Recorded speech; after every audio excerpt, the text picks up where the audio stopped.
같이 주기도문으로 함께 기도하며 아침 예배로 나아갑니다.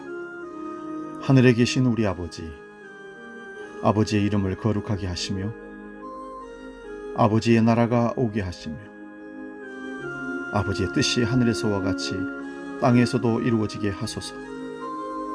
오늘 우리에게 일용할 양식을 주시고 우리가 우리에게 잘못한 사람을 용서해 준 것 같이 우리 죄를 용서하여 주시고 우리를 시험에 빠지지 않게 하시고 악에서 구하소서. 나라와 권능과 영광이 영원히 아버지의 것입니다. 아멘.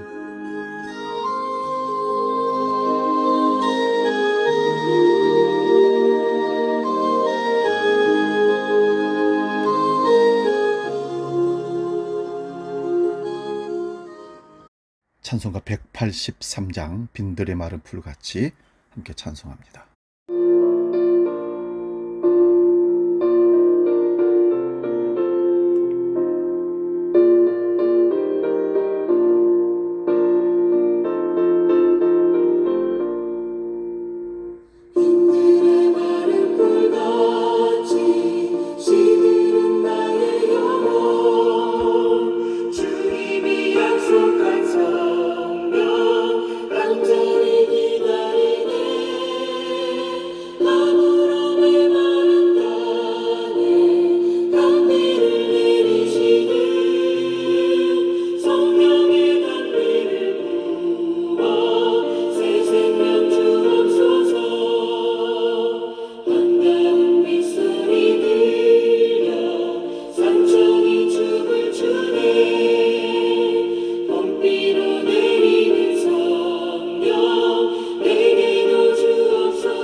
오늘 아침 우리에게 주신 하나님 말씀은 구약성경 미가서 3장 8절에서 12절까지 말씀입니다. 구약성경 1293면에 있습니다. 미가서 3장 8절에서 12절까지 말씀 봉독할 때 하나님의 음성을 들을 수 있기 바랍니다. 봉독합니다. 오직 나는 여호와의 영으로 말미암아 능력과 정의와 용기로 충만해져서 야곱의 허물과 이스라엘의 죄를 그들에게 보이리라. 야곱 족속의 우두머리들과 이스라엘 족속의 통치자들 곧 정의를 미워하고 정직한 것을 굽게 하는 자들아, 원하노니 이 말을 들을지어다. 시온을 피로 예루살렘을 죄악으로 건축하는도다. 그들의 우두머리들은 뇌물을 위하여 재판하며 그들의 제사장은 삭슬 위하여 교훈하며 그들의 선지자는 돈을 위하여 점을 치면서도 여호와를 의뢰하여 이르기를 여호와께서 우리 중에 계시지 아니하냐, 재앙이 우리에게 임하지 아니하리라 하는도다. 이러므로 너희로 말미암아 시온은 갈아엎은 밭이 되고 예루살렘은 무더기가 되고 성전의 산은 수풀의 높은 곳이 되리라. 아멘. 오늘 봉독한 말씀으로 꾸짖을 용기라는 제목으로 말씀을 상고합니다. 꾸짖을 용기.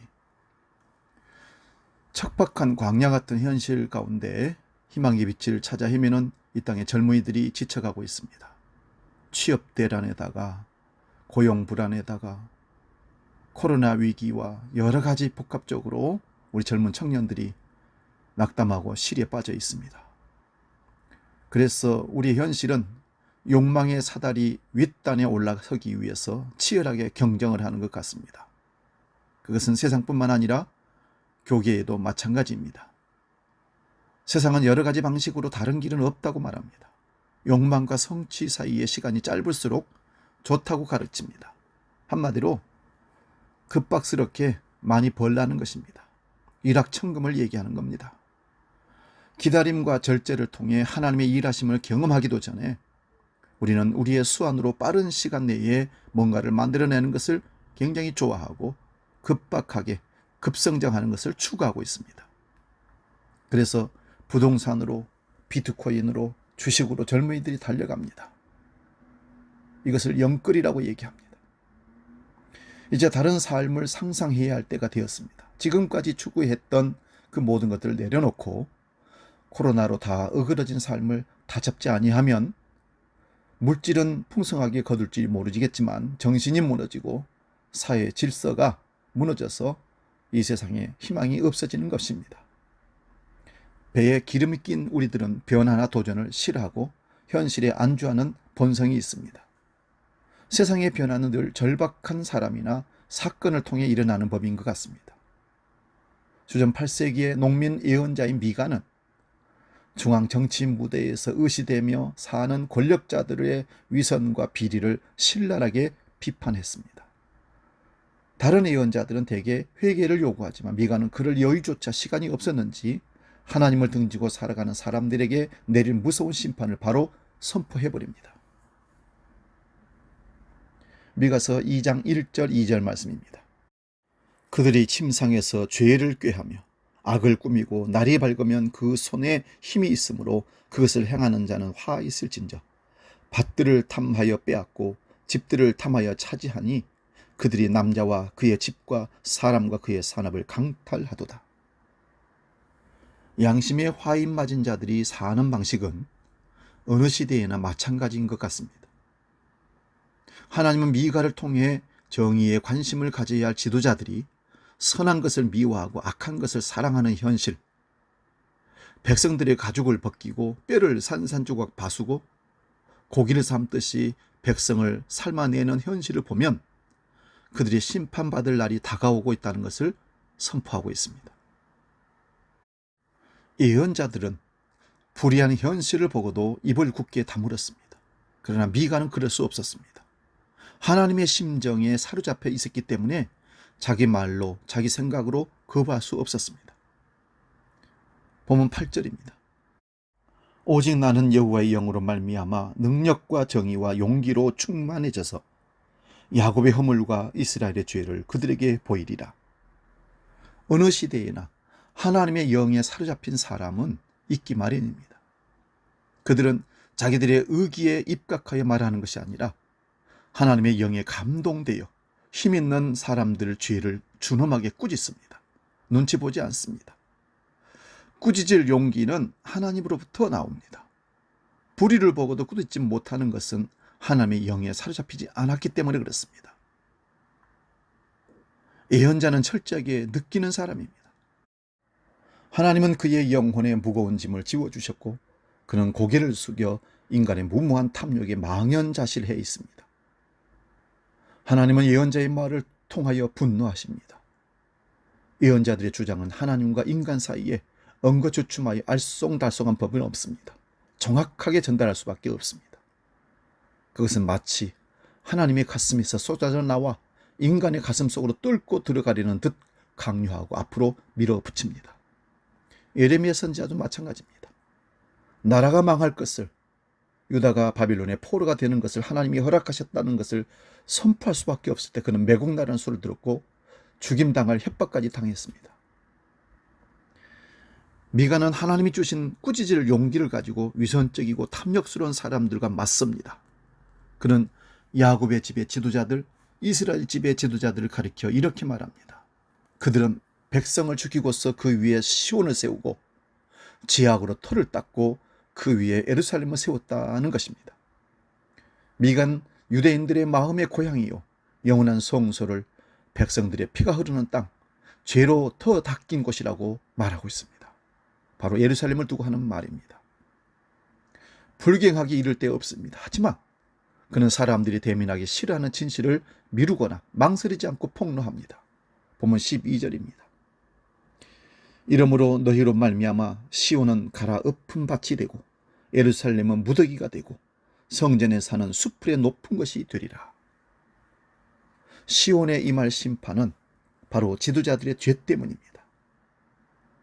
여러분, 주님께서 우리와 함께 하신다는 말은 가슴 벅찬 말씀입니다마는 이 말씀은 정말 오용되기 쉬운 말입니다.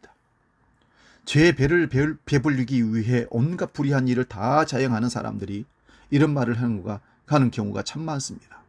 참 편리한 대로 사용하는 말인데 이 말을 가장 미워하시는 분이 우리 하나님이십니다. 하나님이 우리와 함께 하십니다. 임마누엘 하십니다. 자기 정욕대로 자기 생각대로 행동하면서 사람들 앞에서 하나님 우리와 함께 하신다고 외치고 간구합니다. 하나님의 이름을 방자한 자기 욕망 추구, 바로 그것이 하나님의 이름을 망령되이 일컫는 행동입니다. 뇌물을 받고 다스리고 삭슬 받고야 율법을 가르치고 돈을 받고야 계시를 밝히는 지도자들, 그들의 섬기는 것은 돈이지 결코 하나님이 아니었던 것입니다. 오늘날은 어떨까요? 주전 8세기의 현실만이 아닙니다. 오늘 현실도 보고 그런 상상을 할 수밖에 없는 세상이 되어가고 있습니다. 정치계, 종교계, 법조계, 교육계, 언론계, 재계 할 것 없이 구석구석 악취가 안 나는 곳이 없습니다.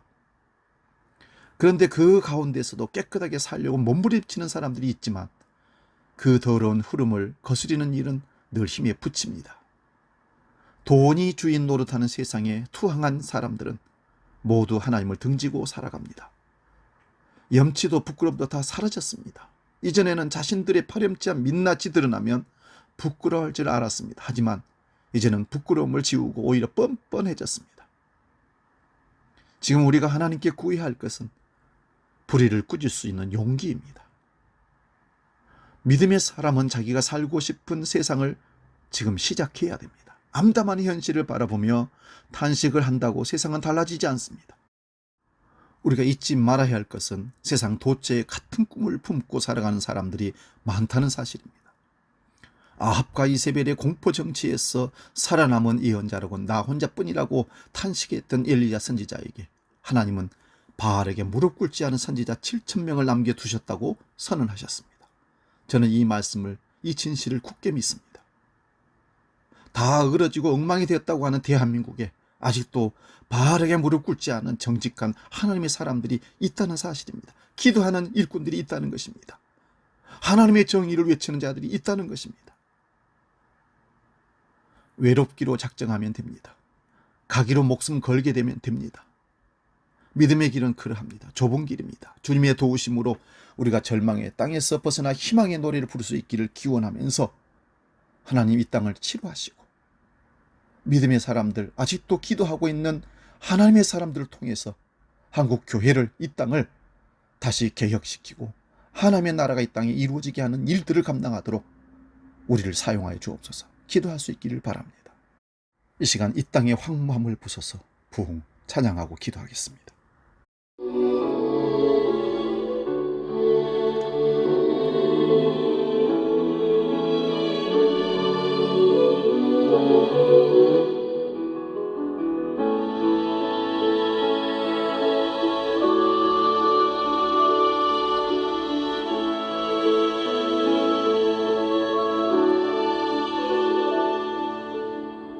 이 땅의 황무함을 보소서.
기도하겠습니다.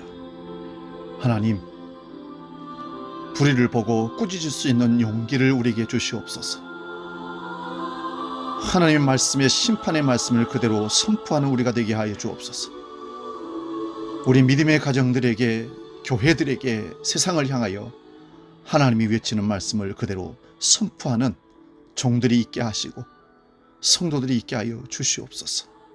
그리하여 이 땅의 황무함을 보고 다시 하나님으로 세움받는 이 나라를 만들어갈 수 있는 기초를 우리가 닦게 하여 주옵소서. 이제는 우리 주 예수 그리스도의 은혜와 아버지의 크신 사랑과 성령님의 감동 교제 역사 충만케 하심이 꾸짖을 용기를 갖고 세상으로 나아가 하나님의 우리에게 주신 사명 감당하기로 결단하며 나아가는 모든 믿음의 식구들 머리 위에, 주의 종들 위에 영원히 함께 계시기를 간절히 축원하옵나이다. 아멘.